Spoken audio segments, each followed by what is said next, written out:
to Lakeshore Drive, outbound 23. The Ryan, 20 minutes, 95th to downtown. Outbound, we see delays out of the circle to Taylor where there's a crash, and another on the ramp to the inbound Stevenson.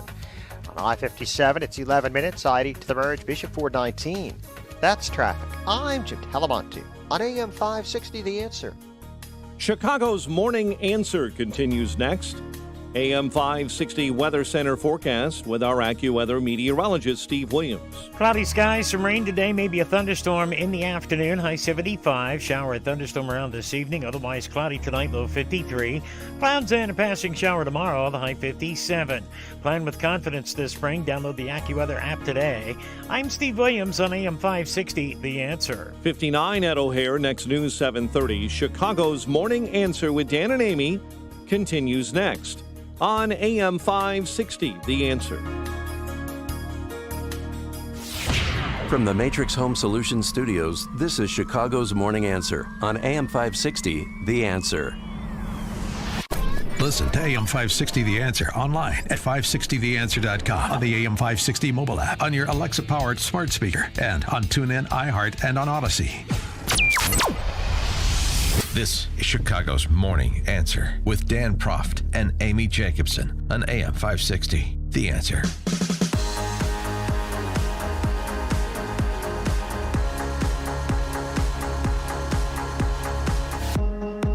Top of the morning, Dan and Amy. It just never ends, and it's not going to end until there are more Republicans like Ron Johnson and Devin Nunes that are willing to stand and throw haymakers for as long as the D.C. Press Corps wants to. In fact, perhaps longer than the D.C. Press Corps wants to. Frame the 2022 around the fraud perpetrated on the American people that continues to be perpetrated by the D.C. Press Corps.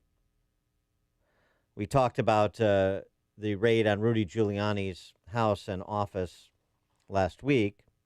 His interview on Tucker Carlson's show on Thursday night. We talked about Friday. And then over the weekend, the axis of evil, if you will, the New York Times, Washington Post, and NBC News issued retractions of a story that alleged the FBI had warned Rudy Giuliani, and Ron Johnson for that matter, that they were targets of a Russian disinformation campaign. You remember this story?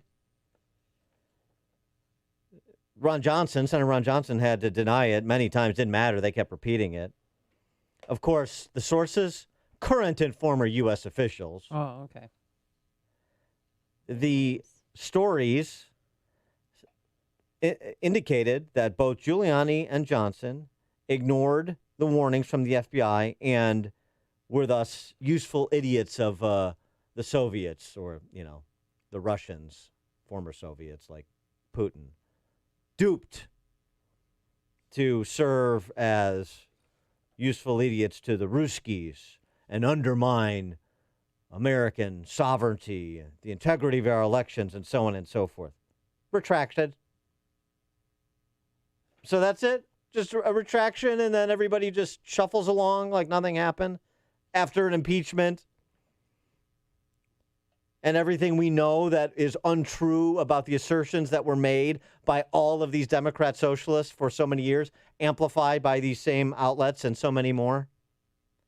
If the Republicans can't stake a claim here, even whatever you think about Rudy Giuliani, whatever you think about his performance, particularly after the election with the challenges to the results in certain states, and I don't think much of it. Yeah.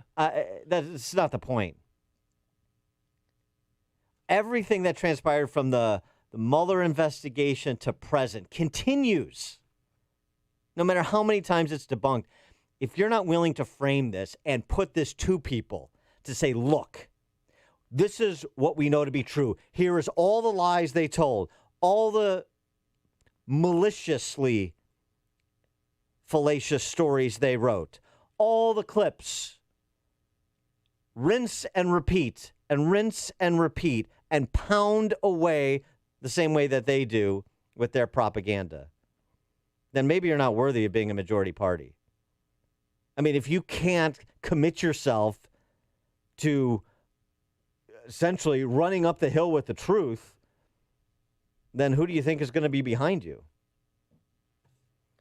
For more on all this, we're pleased to be joined again for our weekly hit with our friend Lieutenant Colonel Jim Carafano, VP of the Catherine and Shelby Cullum Davis Institute for International Studies at the Heritage Foundation, and author of the new book released tomorrow, Biden's Brutal War, Jungle Fighting in Papua New Guinea, 1942, and he's also written about Biden's first 100 days, which we'll get to. Jim, thanks for joining us. Appreciate it. Hey, all I could think of was the old X-Files TV show, and the truth is out there. Yeah, and you're not talking about UFOs. No, I think we talked about this in the show before, but we're listening to your kind of analysis of the breakdown of the way the media is acting and the way our government is acting, lying to us, which they are. I mean, and we can go through the issues from how they're doing the Iran deal to the border. Let's get to the point I made, I think a week or so ago about talk radio. One of the few mediums where people don't really have a dog in the fight. They have the time and the responsibility to actually talk out and explain the issues. Because the reality is you're not going to get the New York Times to stop being the New York Times, right, or the government to stop being the government. So, but people really want to hear views that aren't processed and manipulated. And I think talk radio is one of the few places where that happens, which I think portends a real resurgence of both the attention and the importance of talk radio in our lives. Well, better. I need, to maintain my phony baloney job where I work 20 hours a week, and they pay me a lot of money, Jim. So I appreciate the tut. But I mean, the substance of this too. I mean, it's the raids last week. And I don't know, the ins and outs of Rudy Giuliani's dealings in Ukraine or anywhere else, but it's just remarkable that we're still here, essentially 6 years into this whole Russian collusion fairy tale that the left has been trying to spin. Well, I don't think it's terribly surprising. They can do this. I mean, their business models are such that the market isn't really forcing them to change. We don't really want to put government in charge of these people because do you really want government? Because Biden would just make it worse. So I think their behavior is going to, be consistent, and I think people are going to have to be more critical of the news that they're consuming and look for alternative voices and explanations. It's the only way you're going to break through all this. But, as I said, on the immigration issue, I think is a good example. Everybody knows we're underwater on immigration policies. All the polls get that. And even as the administration ignores this stuff, I think people see the truth in that. I think going back to the Russian collusion story, I think, look, the only people that really believe any of that stuff anymore are people that just hate the people that they hate, and right. They're not going to change. So New York Times, I don't think at this point is moving voters' opinions on things. I mean, look for example at the 1619 Project, which they proudly rolled out, which they said was a game changer, which turned out to be phony baloney, lying history. And now we have states and communities, and people are actually signing up for this and wanting to put it in their curriculums. Now we have states across the country like standing up and saying this is ridiculous stuff, and actually banning it from their school districts. So I think people have moved past the fact that they turn to the New York Times as a source of objective analysis. Well, and truth. The only thing I would say about that is, I think it was a Mark Twainism. The whole the truth goes halfway around a lie goes halfway around the world before the truth gets its pants on. I mean, so you're right. You're seeing some evidence of standing up to critical race theory and this other Marxist poison, masquerading as racial tolerance. The 1619 Project, but I mean, it is insinuated itself in a lot of places, and you're getting pushback in just a very few places at present. Well, I'm more optimistic than that.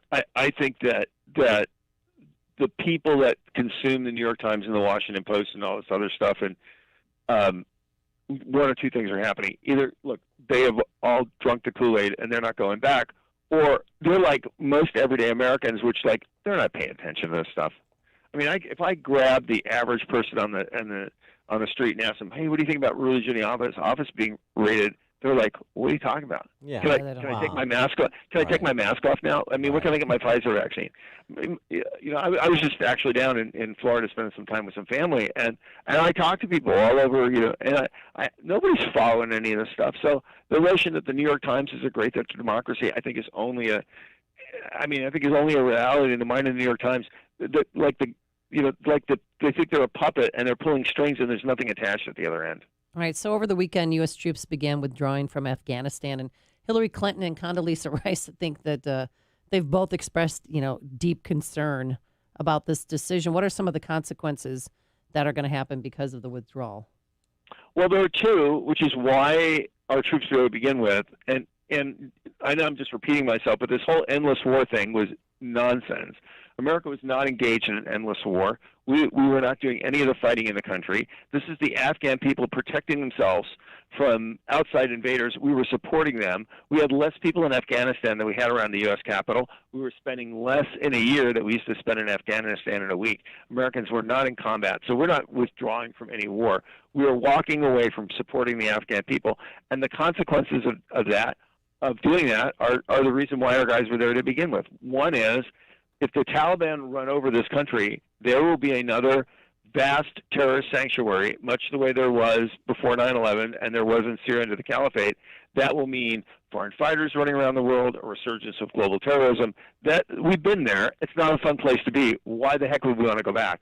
And the other is a destabilized Afghanistan opens up all kinds of challenges and problems in the region, competition with Russia, Iran, the Chinese, the Pakistanis. You have a nuclear Pakistan and a nuclear India. We want the region to be calmer, not angrier, and we want India to be focused on recovering from the horrible COVID pandemic, but also on countering China. So we want a strong and vibrant India, and a troubled neighborhood isn't good for that. So we had a very modest commitment that was actually achieving an awful lot for U.S. interests somehow, and it's not like the American people. I don't say they don't care. Of course they care, because we have Americans in harm's way. This is not a front burner issue for the American people. We have more troops in other countries around the world. This is a political thing which doesn't even move the political needle. So it was I think a senseless decision. I applaud the Trump administration for opening a negotiating channel and looking for a way forward, but just presumptively pulling away the safety net and just seeing if things blow up.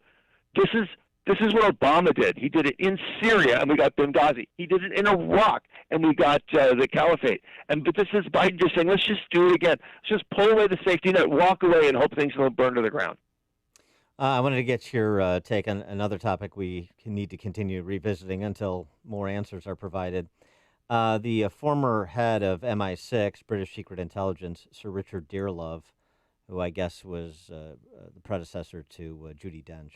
A little James Bond joke. Oh, no, we got that except you and me. Yeah, that's why I had to explain it, as I do most of my jokes. He had an interesting statement on it. First of all, he thinks that it was the Wuhan lab, not a wet market. But I like this approach, and it's one I wish this country would adopt. I think he said, I think the onus is on the Chinese to prove that it's zoonotic, because the evidence strongly suggests to me and a number of eminent scientists that the greater probability is that it's a lab escapee. And so he's open to debate on the topic. But I like the idea. Wait a second.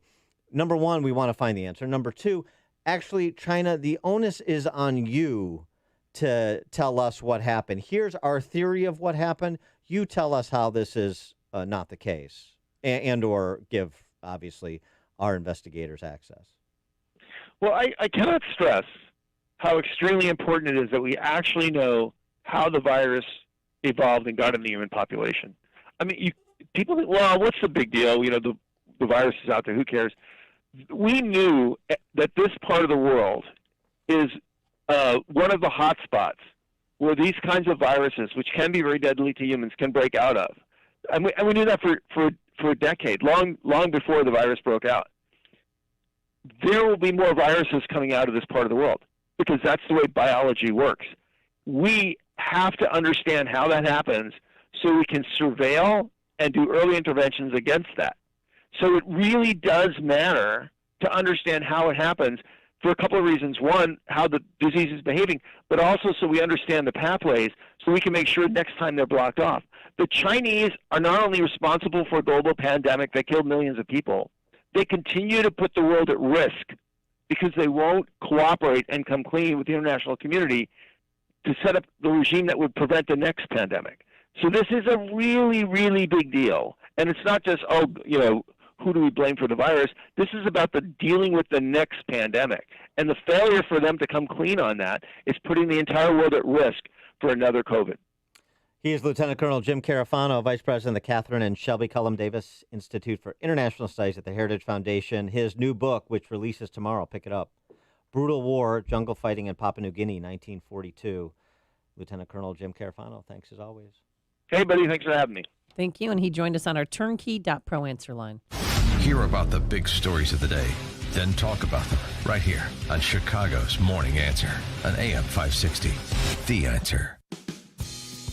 Imagine your business finding hundreds of thousands of dollars hiding in plain sight. Did you know many businesses experience 10% waste with missed opportunities, inefficient operations, and bloated expenses? If your company grosses $1 million, there's a potential $100,000 out there. With $10 million in revenue, that's $1 million, and $1 million reasons to call Turnkey. They'll help you find and recover the revenue that's being wasted. Their Opportunity Scorecard will yield results you've always dreamed of. Having an objective outside consultant analyze your financial data, look at your business processes, and talk directly to your employees, that's priceless. For a limited time, Turnkey is offering 50% off the Opportunity Scorecard. Solving business problems, uncovering unrealized gains, and providing world-class IT support are just a few of the things Turnkey can help your company with. Visit turnkey.pro today. That's turnkey.pro. If you have kids in school, this past year has been a major wake-up call. Many of the things you once took for granted changed overnight. For many students, school is still mainly happening online, and for some school districts, that seems to be the way it'll be for a while. Certainly, that's what we're hearing from the Biden administration. But it's not the case with many private schools. Most private schools have been in classroom since last August, and students have been receiving a high-quality education from teachers who share your values. Do you want your child to suffer through another year of virtual learning? No. Well, then get them out of the government school. Now is the time to consider a private school. The most affordable way to do that is through halfpriceschools.com. Right now, vouchers are available for 50% off the normal tuition for private schools across Chicagoland, including Chicago Hope Academy on the near west side, Christian Liberty Academy in Arlington Heights, Faith Evangelical Lutheran in Antioch, Kingswood Academy in Darien, Trinity Lutheran in Lombard, the other Trinity Lutheran in Roselle, and Lake County Baptist in Waukegan, to name but a few. So go to halfpriceschools.com, search for a school near you, purchase the voucher today, then prepare to send your child back to school this fall in classroom to a school you can trust. halfpriceschools.com. Visit it today. Hey, it's Dan Proft. Is your business still waiting for a loan from the Paycheck Protection Program? Or do you still have questions? Time is running out and you don't want to miss out on this opportunity. My friends at Signature Bank are standing by, ready to help you and your business secure the PPP funding you need. Signature Bank is proud to work directly with the U.S. Small Business Administration to help provide relief to businesses who have been impacted by COVID-19. As an advocate of the Paycheck Protection Program, Signature Bank has helped secure loans to 100% of their customers who applied in previous rounds. Now is the time for you to act if you still need a PPP loan. Talk with my friends at Signature Bank today and tell them I sent you when you do. The PPP program was recently extended through the end of May, and the money will run out, so don't wait. Call Signature Bank today to find out how their commercially focused bankers and high-touch customer service can help you secure the PPP funds your business needs now. Call 847-268-1001. That's 847-268-1001, or visit signaturebank.bank to find out more. Member FDIC, Equal Housing Lender. Don't wait until summer when you can lose those pandemic pounds this spring. With NJ Diet, it only takes 40 days to lose a contractually guaranteed 20 to 40 plus pounds. Now with a location in Skokie, NJ Diet's program starts with bioenergetically personalized supplements based on your hair, saliva, and blood work. Then NJ Diet uses DNA testing to create your ideal diet plan and workout regimen and genetically assess more than 50 different metabolic factors to help you keep the weight off and stay healthy for the rest of your life. Don't want to do it alone? NJ Diet is with you every step of the way to make sure you're burning fat, not just losing water. You'll also get the doctor's personal email and phone number. NJ Diet is all natural. No shots, no hormones, and no surgery. located in Skokie, or from home with live online video consultations. Visit njdiet.com or call 855-5NJ-DIET. That's 855-5NJ-DIET. Or go to njdiet.com and lose the weight for good. AM 560, The Answer. Dan and Amy and CEO Magazine is out with their rankings. Best states for business, according to CEO Magazine. Worst states for business. Can I play? Sure. Okay, I'm going to say the best state for business, Texas or Florida?